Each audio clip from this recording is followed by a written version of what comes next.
हे what's up guys, welcome back once again. दोस्तों, आप लोगों को समुद्री लुटेरे और उनके एडवेंचर से जुड़ी कहानियां तो पसंद ही होगी। जब वो लोग दूर समुद्र में अंधेरी गुफाओं में भयानक क्रिएचर का सामना करते हुए खजाने को ढूंढने के लिए एक रोमांचक यात्रा करते हैं। कितनी शानदार होती है उनकी कहानियाँ। क्या उनको देखकर आपका भी मन खजाना ढूंढने का नहीं करता? तो हमारी आज की कहानी कुछ ऐसी ही, जहाँ कुछ बच्चे एक स्कूल प्रोजेक्ट करते करते टॉम सॉयर की असली खजाने तक पहुँच जाते हैं। मगर वहाँ पहुँचने के लिए उन्हें सामना करना पड़ता है कुछ बहुत ही बड़ी मुश्किलों का, जो हम आगे कहानी में जानेंगे। कहानी की शुरुआत में हम अगाथा आर्मस्ट्रॉन्ग से मिलते हैं, जो एक डरपोक लड़की है। मगर अगाथा बचपन से ऐसी नहीं थी। जब वो इस दुनिया में आई थी तो उसके अंदर एक एडवेंचर स्पिरिट थी, जिसके चलते वो अकेले निकल जाती थी छुपे हुए खजाने को ढूंढने के लिए। अब एक दिन नन्ही अगाथा मिली एक अमेरिका एलिगेटर से, जो अगाथा को देखते ही उस पर हमला करने के लिए आता है, जिससे अगाथा डर जाती है और वहीं गिर पड़ती है। वो एलिगेटर तो धीरे धीरे अगाथा के पास आ रहा होता है, मगर तभी कोई उस एलिगेटर को अगाथा से दूर रहने के लिए कहता है। जब वो उस आवाज़ की डायरेक्शन में देखती है तो वहाँ एक बिल्ली नज़र आती है, जो एलिगेटर के साथ लड़ाई करने लगती है और अगाथा को वहाँ से भागने के लिए कहती है। उस बिल्ली को बोलता देख उसे काफ़ी आश्चर्य होता है, मगर फिर वो बिल्ली अपने आप को मिसेस मैक कहकर इंट्रोड्यूस कराती है। अगाथा के साथ ही वो रहने के लिए आ जाती है। मिस्टर मैक और अगाथा साथ मिलकर बहुत सारे एडवेंचर करते हैं, मगर कुछ समय के बाद सब कुछ बदल जाता है और अब अगाथा की वो एडवेंचरस स्पिरिट कहीं खो चुकी है। ये तो हो गई पास की बात। खैर, अब हम प्रेजेंट में आते हैं, जहां हम जान पाते हैं कि अब अगाथा अपने बेटे एंटनी के साथ रहता है और वो एक बहुत ही पॉजिटिव और प्रोटेक्टिव मदर है। अब बच्चों को इस तरह के पेरेंट्स कुछ खास पसंद नहीं होते, क्योंकि वो उनके काम में कुछ ज़्यादा ही इंटरफेयर करते हैं, जो उन्हें बिल्कुल भी पसंद नहीं आता। खैर, अब जो है उसे कोई बदल तो नहीं सकता। एंटनी के डैड उसके साथ नहीं रहते। उसके पास अपने डैड की सिर्फ एक तस्वीर थी, जिसे वो देखा करता है। अभी स्कूल पहुंचती है एंटनी अपने दोस्तों से मिलता है और अपनी क्लास में चला जाता है। तभी क्लास में टीचर आ जाती है, जो कोई और नहीं बल्कि खुद अगाथा थी। ये तो सच में जुल्म ही था। अब घर पर भी माँ और स्कूल में भी टीचर। इस बात पर एंटनी को स्कूल के कुछ बच्चे बुली भी किया करते थे। अब बेचारा एंटनी कर भी क्या सकता था। अगाथा क्लास में बच्चों को एक मज़ेदार असाइनमेंट देती है, जिसमें वो सभी लोगों को टॉम सॉयर और उसका छिपा हुआ खजाना ढूंढने का टास्क देती है, जिसके लिए वो सभी बच्चों को 3 ग्रुप के टीम में बना देती है, जहां एंटनी अपनी टीममेट को देखकर बेहद एक्साइटेड हो जाता है। अब क्लास खत्म होने के बाद एंटनी का दोस्त वूडी अगाथा के पास जाता है। अगाथा वैसे तो वहाँ टीचर थी, मगर वूडी उसे मन ही मन पसंद करता था।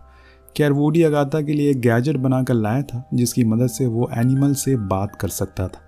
टेस्ट करने के लिए वो उस गैजेट को मिसेस मैक के सर पर रख देता है, मगर अब मिसेस मैक तो पहले से ही बोल सकती थी, इसीलिए वो वूडी के गैजेट पर कोई रिस्पॉन्स नहीं करती और चुपचाप बैठी रहती है, जो देखकर वूडी को लगता है कि शायद उसका गैजेट सही से काम नहीं कर रहा है और वो वहाँ से चला जाता है। इधर अगाथा अपने स्कूल में चल रहे नेचुरल हिस्ट्री टीचर की पोजीशन के लिए काफ़ी मेहनत करती है और आज वो स्कूल प्रिंसिपल जेनी से इस बारे में बात करने के लिए जाती है, जहाँ जेनी उसे बताती है कि उस पोजीशन के ऑलरेडी किसी को अपॉइंट कर दिया गया है। जब अगाथा उस अपॉइंटमेंट किए हुए आदमी से मिलती है तो वो शॉक हो जाती है, क्योंकि वो आदमी मिस्टर हैरिसन था, जिसे अगाथा पहले से जानती थी। अब वो जेनी से बात करने के लिए कोशिश करती है, मगर कोई फ़ायदा नहीं होता। ऑफिस के बाहर जाकर वो हैरिसन पर भी काफ़ी चिल्लाती है। उसका मूड ख़राब था, क्योंकि वो जॉब उसके हाथ से निकल चुकी थी। अब उस दिन एंटनी आधे घंटे लेट घर आता है, जिस पर अगाथा काफ़ी परेशान हो जाती है और उसके आते ही उसका हाल चाल पूछने लगती है। मगर एंटनी को ये सब अच्छा नहीं लगता क्योंकि उसकी माँ कुछ ज़्यादा ही परेशान होती रहती है।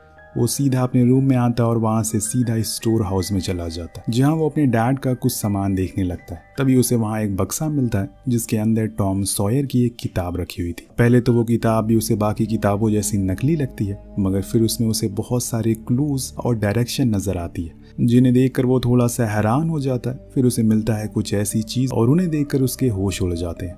बुक के अंदर उसे मिलता है एक लेटर, जो कि असली टॉम सॉयर का था।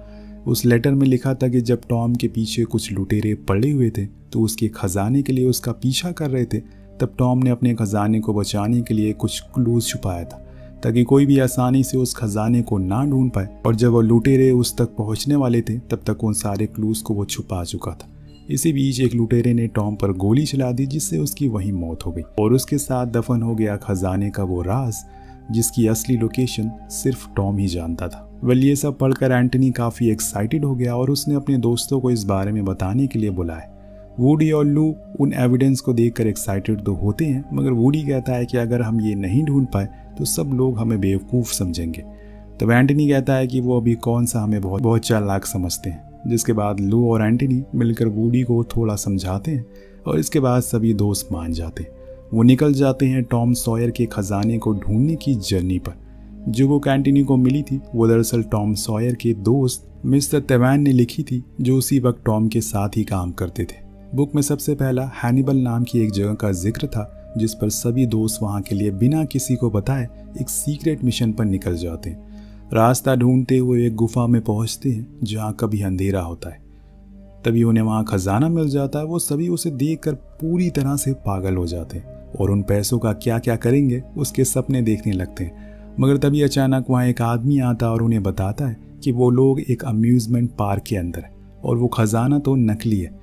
अब ये बात जानकर वो सभी लोग काफ़ी निराश हो जाते हैं और ये बात समझने वाली भी है, अगर खजाना ढूंढ लेना इतना ही आसान होता तो अब तक कोई उसे पहले ही ढूंढ लेता।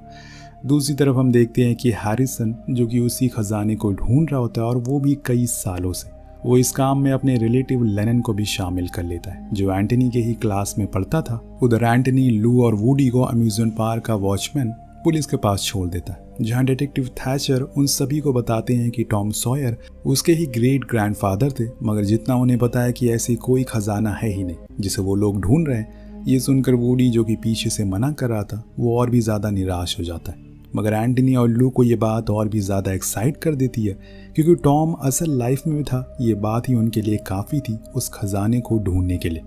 तभी उस डिटेक्टिव के रूम में रखी फ़ोटोज़ में उन्हें कुछ क्लूज़ मिलते हैं, जिन्हें वो बुक के साथ कोरिलेट करके वहाँ से भागने का प्लान करते हैं, क्योंकि उन्हें यकीन था कि टॉम का ट्रेजर यानी कि खजाना कहीं ना कहीं उनका इंतज़ार कर रहा है। दूसरी तरफ हम देखते हैं कि लेनन जो अपने अंकल की बात मानकर एंटनी के स्टोर रूम में वो बुक ढूंढने के लिए आता है, जो एंटनी पहले ही ले जा चुका है। उसी वक्त अगाथा को डिटेक्टिव थैचर का कॉल आता है, जो उन्हें बच्चों के बारे में बताता है। अब क्योंकि वो सभी बच्चे रात में घर से निकले थे, इसीलिए अगाथा को अभी इस बारे में कुछ पता नहीं था। जैसे ही अगाथा को सारी बात पता चलती है, वो तुरंत हैनिबल के लिए निकल जाती है। मगर तब तक वो सभी बच्चे वहाँ से भाग चुके थे। भागते हुए वो लोग अपने क्लूज के थ्रू एक जगह पर पहुँचते हैं जो कि कई सालों से बंद थी, जिसके बाद उस बुक में उन्हें वहाँ ज़मीन में खोदने का इंस्ट्रक्शन मिलते हैं और वो सभी सुबह तक उस जगह को खोदते रहते हैं, मगर उन्हें कोई भी चीज़ नहीं मिलती। वो देखते हैं कि असल में उन्होंने जो क्लूज समझा था वो उस जगह पर नहीं बल्कि ग्रेव यार्ड पर था। जिसके बाद वो लोग ग्रेव यार्ड जाते हैं। दूसरी तरफ जब अगाथा को पता चलता है कि वो लोग वहाँ से भाग गए तो वो और भी ज़्यादा परेशान हो जाती है। इसके बाद वो और डिटेक्टिव थैचर उन्हें ढूंढने के लिए निकलते हैं। उधर एंटनी और बाकी लोग को ग्रेवयार्ड में फिर से एक पजल मिलता है, जिसे सुलझाने पर वो एक ग्रेव के पास आते हैं जहाँ उन्हें मैप का दूसरा हिस्सा भी मिल जाता है। लेकिन तभी वहाँ अगाथा आ जाती है और सभी बच्चों को अपने साथ कार में वापस ले जाने लगती है। ये सब कुछ दूर हैरिसन देख रहा होता है, मगर वो अभी भी उसके पास नहीं आता, क्योंकि वो सही मौके का इंतज़ार कर रहा होता है। कार में अगाथा एंटनी को बहुत डांटती है, जिससे कार में उन दोनों की लड़ाई भी होती है। अगाथा ये बात समझती है कि एंटनी के अंदर भी वही एडवेंचर स्पिरिट है जो उसके अंदर है, मगर वो उसे खोने से डरती है। लेकिन इस बार वो एंटनी की बात मान जाती है। वो उन लोगों के साथ निकल जाती है उसी एडवेंचर पर, एक बार फिर से अपनी एडवेंचरस स्पिरिट को जगाते हुए। रास्ते में वो कार रोकती है और निकालती है अपना पुराना सामान, जो कि उसे बचपन की याद दिलाता है। तभी मिसेस मैक्स सभी बच्चों से बात करने लगती है, जिसे देखकर सभी हैरान रह जाते हैं। अब वो लोग उन मैप्स में दूसरे क्लूज को ढूंढते हैं, मगर उसी समय वहाँ एक पुलिस ऑफिसर आ जाता है जो उन्हें मैप हैंड ओवर करने के लिए, मगर वो लोग उसे चकमा देकर जंगल की तरफ भाग जाते हैं। दरअसल टॉम सॉयर का खजाना बहुत ही फेमस अनएक्सप्लोर्ड चीज़ों में से एक था और इसी वजह से बहुत से लोग उसे ढूंढना चाहते हैं, या फिर ये कहें कि उसे ढूंढने के लिए होड़ लगी हुई है। और इसी भागा दौड़ी में वो मैप वहीं रह गया, जो कि उस पुलिस ऑफिसर के दोस्त हैरिसन को मिल जाता है। असल में उस पुलिस ऑफिसर को भी हैरिसन ने ही भेजा था ताकि वो उनसे वो मैप ले सके। भागते भागते जब वो कहीं दूर आ जाते हैं तब वो सभी निराश हो जाते हैं, क्योंकि अब उनके पास रास्ता ढूंढने के लिए मैप ही नहीं था। मगर तब अगाथा अपने बारे में एक और इंटरेस्टिंग फैक्ट बताती है, जो था कि वो कभी भी चीज़ों को नहीं भूलती, जिसका मतलब था कि उसकी एक फोटोग्राफिक मेमोरी है जिसका इस्तेमाल करके वो एक बार फिर से पेपर और पेन पर वो सारा मैप ड्रॉ कर लेती है, जिसे देखकर सभी फिर से शॉक हो जाते हैं। अब ये लोग उस मैप को फॉलो करते हुए आगे बढ़ते हैं। वो उसी नदी के पास आते हैं जो अगाथा को बचपन में मिली थी। तभी उनके सामने वही एलिगेटर आ जाता है जो बचपन में अगाथा को परेशान कर रहा था। तभी वुडी अपना गैजेट निकाल कर उस एलिगेटर पर पहनाने की कोशिश करता है, मगर वो एलिगेटर उसे खा जाता है और इंसानों की तरह बोलने लगता है। जिसके बाद वो उन लोगों को सही जगह जाने का रास्ता बताती है और ये भी कहती है कि उसे लगता है कि वो लोग उसके बच्चों को मारने आए। मगर ये सारी गलतफहमी यहाँ क्लियर हो जाती है जब वो एलिगेटर बोलने लगती है। जिसके बाद वो एक लंबी नदी को पार करके दूसरी तरफ पहुंच जाते हैं। इसके बाद वहाँ एक और पजल उनका इंतजार कर रहा होता है। उस पजल का आंसर लू उस बुक में ढूंढ लेती है। तभी उन्हें मिलती है एक टॉय बोट जिसे अच्छे से चेक करने पर उन्हें कुछ डायरेक्शन के कोऑर्डिनेट्स मिलते हैं। दूसरी तरफ हैरिसन पुलिस ऑफिसर और लेनन जंगल में कैंपिंग कर रहे होते हैं और इधर अगाथा एक डिवाइस की मदद से उन कोऑर्डिनेट्स की एक्चुअल लोकेशन पता लगा लेती है। जिसके बाद वहाँ खोदने पर उन्हें मैप का एक और हिस्सा मिल जाता है। जब वो उसे खोलते हैं तो उन्हें समझ आता है कि उन्हें फाइनल लोकेशन ढूंढने के लिए पहले मैप की ज़रूरत पड़ेगी जो कि पुलिस वाले के पास है। तभी वहाँ वो एलिगेटर आ जाती है और उन्हें बताती है कि कुछ लोग जो तुम्हारा पीछा कर रहे हैं उन्होंने मेरे नेस्ट के पीछे अपना कैंप लगाया। कैंप की लोकेशन जानकर वो लोग काफ़ी खुश होते हैं और उन लोगों से अपना मैप वापस लेने के लिए जाते हैं। अब यहाँ लू अपने ड्रोन की मदद से मैप रखा है ये देख लेती है। जिसके बाद वो लोग एक प्लान बनाकर उन सभी लोगों से मैप वापस लेने आते हैं। सब कुछ प्लान के अकॉर्डिंग सही चल रहा होता है, मगर आखिरी में हैरिसन अगाथा को हर्ट करने की कोशिश करता है। लेकिन तभी वहाँ एलिगेटर आ जाती है जो अगाथा की मदद करती है। यहाँ अगाथा एंटनी को बताती है कि वो और हैरिसन कॉलेज में साथ पढ़ते थे और एक साथ बहुत सारे एडवेंचर पर भी गए थे, मगर उनके आखिरी एडवेंचर पर हैरिसन ने उसे धोखा दे दिया। इस वजह से उसने उसे छोड़ दिया और कभी नहीं देखा। सभी लोग अब तीनों मैप को इकट्ठा करते हैं और आखिरी पहेली सुलझाने में लग जाते हैं जो कि एक सॉन्ग था और अगाथा ने वो सॉन्ग सुन रखा था। और सभी लोग डिटेक्टिव थैचर से मिलने जाते हैं क्योंकि अगाथा ने वो सॉन्ग उसे गाते हुए सुना था जब वो उसके साथ बच्चों को ढूंढने गई थी। यहाँ डिटेक्टिव थैचर उन्हें उस सॉन्ग का मीनिंग बताता है, मगर वो जगह जो इंडिकेट कर रहा था वहाँ पहले ही वो सभी लोग देख कर आ चुके थे। मगर डिटेक्टिव कहता है कि इस बार वो खुद उन सब के साथ चलेगा। वैसे तो उसे खजाने में कोई दिलचस्पी नहीं है, मगर उन लोगों का एक्साइटमेंट देखकर वो भी खुद को एडवेंचर पर जाने से रोक नहीं पाता। अब ये आखिरी जगह वही केव थी जहाँ टॉम को मारा गया था। वो सभी लोग उन गुफाओं में ढूंढते हुए धीरे धीरे अंदर जा रहे थे। ये जगह काफ़ी डरावनी थी, मगर वो कोशिश करते रहते। तभी एंटनी को एक पजल को सॉल्व करके उस आखिरी मैप तक भी पहुंच जाता है, जिसे देखकर बाकी लोग की खुशी का ठिकाना नहीं रहता। वो लोग उस आखिरी मैप को पढ़ ही रहे होते हैं कि तभी वहाँ हैरिसन आ जाता है जो उन्हें ट्रैक करता हुआ वहाँ तक पहुँच गया था। वो सबके फ़ोन ले लेता है और मैप भी, जिसके बाद वो वहाँ डायनामाइट लगाकर उन सभी को वही केव में बंद कर देता है। अब डायनामाइट के फटने से बाहर जाने का रास्ता पूरी तरह से ब्लॉक हो जाता है और काफ़ी देर तक वो सभी वहाँ फंसे रहते हैं, मगर कोई उन्हें बचाने के लिए नहीं आता। वो सभी लोग वहाँ से निकलने की उम्मीद लगभग छोड़ चुके थे कि तभी लू को अपने ड्रोन की याद आती है जो उन सभी के बाहर निकालने का रास्ता ढूंढ लेता है। मगर वो रास्ता काफ़ी ऊंचा होता है, इसीलिए ड्रोन जाता है मिसेस मैक के पास, जो उसे देखकर समझ जाती है कि कुछ गड़बड़ है। अब मिसेस मैक कुछ पुलिस वालों को अपने साथ लेकर बाकी लोगों को बचाने आती है। उन सभी को रेस्क्यू कर लिया जाता है। वहाँ से बाहर निकलकर लू प्यार से एंथनी को किस करती है और वो निकल जाते हैं अपने फाइनल लोकेशन पर। अब हैरिसन और उसके लोग भी मैप की मदद से फाइनल लोकेशन पर पहुंच चुके थे, जो एक बार होता है। मगर तभी अगाथा और बाकी लोग वहां पहुंचते हैं, जहां अगाथा एक बार फिर से बड़े राज से खुलासा करती है। वो बताती है कि वो खजाना जो वो ढूंढ रहे हैं वो अकेले टॉम सॉयर का नहीं है, बल्कि 3 लोगों का था जिन्होंने मिलकर उसे छुपाया था, जिनमें बाकी लोग थे बेन रॉजर और जो हार्पर।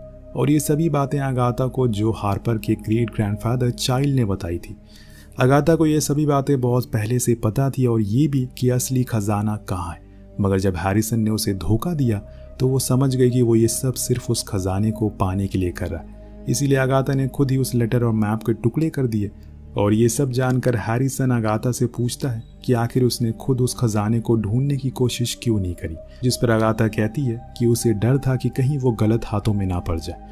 ये सब सुनकर हैरिसन को बहुत गुस्सा आता और वो उन लोगों पर हमला कर देता। अब यहाँ हैरिसन और अगाथा के बीच में फाइट होती है, मगर अगाथा हार जाती है। उसे बचाने के लिए वहाँ मिसेस मैक आती है, लेकिन हैरिसन उसे स्वॉर्ड से घायल कर देता है, जो देखकर अगाथा बहुत डर जाती है। अब यहाँ वो एक और राज की बात बताती है। वो बताती है कि एंटनी तुम्हारा ही बेटा है, क्योंकि हैरिसन और अगाथा रिलेशनशिप में थे और बाद में हैरिसन ने उसे धोखा दे दिया। इसीलिए अगाथा ने कभी ना एंटनी को और ना ही हैरिसन को उनके बारे में बताया। ये सब जानकर एंटनी को काफ़ी दुख होता है क्योंकि वो अपने डैड को एक हीरो समझता था, मगर वो असल में किसी विलेन से कम नहीं थे। कहानी आगे बढ़ती है और हम देखते हैं कि मिसेस मैक बिल्कुल ठीक है और डिटेक्टिव थैचर हैरिसन और उसके लोगों को पकड़ कर ले जाते हैं। आगे अब वो सभी फाइनल पजल को सॉल्व कर लेते हैं और फाइनली खड़े हो जाते हैं ट्रेजर के ऊपर, जिसके बाद वो लोग उस ट्रेजर को ज़मीन से खोद कर बाहर निकालते हैं। उस खजाने में सच में बहुत सारे सोने के सिक्के थे, हीरे और मोती होते, जिन्हें देखकर सभी लोग बहुत खुश हो जाते हैं। मगर एंटनी कहता है कि असल में एक खजाना टॉम सॉयर का है, इसीलिए हमें इसे नहीं लेना चाहिए। मगर तभी वहाँ डिटेक्टिव आता है और कहता है कि आखिर हम इसे ढूंढने की फीस तो ले ही सकते हैं। जिसके बाद वो सभी लोग उस खजाने को वापस वहाँ गाड़ देते हैं और सभी क्लूज़ को भी उनकी ओरिजिनल लोकेशन पर छुपा देते हैं, ताकि अगर कभी कोई और उस खजाने को ढूंढने आए तो उसे वो खजाना वहाँ मिल जाए और टॉम सॉयर का खजाना सुरक्षित रहे। इसी के साथ हमारी ये कहानी यहीं ख़त्म हो जाती है। तो आपको कहानी कैसी लगी नीचे कमेंट करके ज़रूर बताएगा। मिलते हैं अगली वीडियो में। Thank you so much watching. Peace out.